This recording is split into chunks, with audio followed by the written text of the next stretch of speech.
2014 का एक नॉर्मल दिन, एक normal commercial flight, 298 passengers, flight MH17। हवा क्लियर, वेदर परफेक्ट और सब कुछ रूटीन के मुताबिक चल रहा था। लेकिन 3 ही घंटे बाद ये प्लेन हवा में ही एक्सप्लोड हो गया।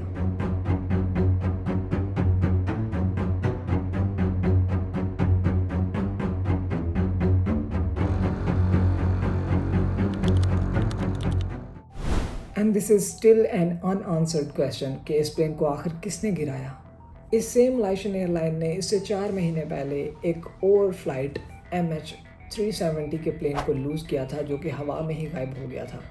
और दुनिया अभी उस शॉक से नहीं निकली थी, लेकिन मलेशिया एयरलाइन का एक और प्लेन ट्रेजेडी का शिकार हो गया। फ्लाइट MH17 का प्लेन यूरोप से एशिया की तरफ राउटेड था और इस राउट में वो यूक्रेन के राउट से पास हो रहा था। ये कोई नॉर्मल एरिया नहीं था, ये एक एक्टिव वॉर जोन था। एक वार यूक्रेन और सेपरेटिस्ट के दरमियान। लोग कहते हैं कि इन सेपरेटिस्ट को रशिया बैक कर रहा था। लेकिन अब सवाल यह है कि ये फ्लाइट इस जोन के ऊपर से फ्लाई ही क्यों कर रही थी। The answer is very simple. Flights shortest routes को चूज़ करती हैं ताकि फ्यूल और टाइम को सेव किया जा सके, और इससे पहले बहुत सी एयरलाइन इस सेम राउट से ट्रैवल कर चुकी थी, तो इस वजह से ये इस एयरलाइन के लिए भी एक नॉर्मल रूटीन डे था।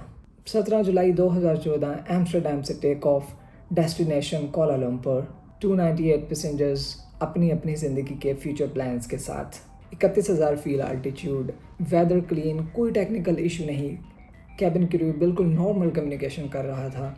अचानक ये प्लेन रडार से गायब हो जाता है और इस एरिया के लोगों ने देखा कि आसमान में 2 फायरबॉल एक्सप्लोड हो रहे हैं और इनके पीसेस ज़मीन पर गिर रहे हैं। इन्वेस्टिगेटर्स ने जब इस सीन को एनालाइज किया तो एक शॉकिंग फैक्ट सामने आया। इस प्लेन को सरफेस टू एयर मिसाइल से हिट किया गया था, मिसाइल BUK-M1। और ये वही मिसाइल था जो इस एरिया के सेपरेटिस्ट के पास डॉक्यूमेंटेड था एंड मैनी क्लेम्स कि ये रशिया की तरफ से उनको प्रोवाइडेड थे। इंटरनेशनल जॉइंट इन्वेस्टिगेशन टीम ने डिफरेंट सैटेलाइट इमेजेस और बाकी चीज़ों को रिव्यू करने के बाद ये कंक्लूड किया कि ये रशिया से रेबल एरिया में लाई गई, वहाँ से हिट की गई और फिर इस सिस्टम को दोबारा रशिया वापस ले जाया गया। रशिया ने इसको डिनाई किया और ब्लेम यूक्रेन को दिया, यूक्रेन ने रशिया को ब्लेम दिया और इसी तरीके से ये ब्लेम गेम चलती रही, लेकिन डिसीजन कोई भी नहीं। और यहाँ एक और क्यूरियोसिटी पॉइंट है कि इस फ्लाइट से पहले 2 और कमर्शियल फ़्लाइट सेम डे को इसी राउट से ट्रैवल कर चुकी थी, लेकिन मिसाइल हिट करने वालों ने MH17 को ही क्यों हिट किया। कुछ एक्सपर्ट्स कहते हैं कि उन्हें इतनी कोई ख़ास ट्रेनिंग नहीं थी और उन्होंने इसको मिलिट्री जेट या स्पाइंग जेट कंसिडर करते हुए इसको हिट किया, लेकिन वो एक सिविलियन प्लेन था। एक और शॉकिंग पॉइंट ये था कि इस सेम टाइम पर रशियन प्रेसिडेंट व्लादिमीर पुतिन का पर्सनल प्लेन भी यूरोपियन एयर स्पेस में था एंड पीपल क्लेम के टारगेट मिस आइडेंटिफाई हो गया। इसका कोई ऑफिशियल प्रूफ नहीं, लेकिन इस पॉइंट ने इस केस को और ज़्यादा मिस्टीरियस और पॉलिटिकल बना दिया। इस स्टोरी का सबसे पेनफुल पॉइंट ये है, जब वर्ल्ड पॉलिटिक्स में पावर गेम्स चलती हैं तो मरता एक इंसान ही है, और वो इंसान कोई पॉलिटिशियन या पावरफुल इंसान नहीं होता, वो एक आम इंसान ही होता है। A common innocent traveller. 298 passengers अपनी फैमिली से मिलने जा रहे थे, बिजनेस ट्रिप पे जा रहे थे, हॉलीडेज़ पर जा रहे थे, एक मिसाइल शॉट और सबकी ज़िंदगी ख़त्म। ये केस परमानेंटली पूरी दुनिया को एक सबक दे गया कि वार का असर सिर्फ ज़मीन तक लिमिटेड नहीं होता, ये आसमानों तक पहुंच जाता है।